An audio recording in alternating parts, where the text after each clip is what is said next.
இப்போது நமக்கு டெஸ்ட் பண்ணிக்கலாம். நம்ம கண்டுபிடிச்சதெல்லாம் கரெக்டான எப்படி டெஸ்ட் பண்ணுறது? Liquid assets divided by current liability கண்டுபிடிச்சோன்னா அது என்னது? Acid test ratio 1.56. சம்மில் கொடுத்துருக்கிறது 1.56 வந்துருச்சா? இப்போ பாருங்கள், ஒர்க்கிங் கேபிட்டல் கண்டுபிடிக்கிறதுக்கு நமக்கு என்ன formula? Current assets minus current liability. சம்மில் என்ன கொடுத்துருக்காங்க? ஆல்ரெடி 1,62,000 என்ன வேல்யூ கொடுத்துருக்காங்க?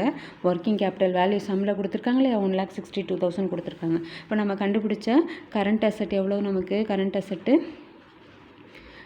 Asset value minus current liability. பாருங்கள், என்ன current asset minus current liability.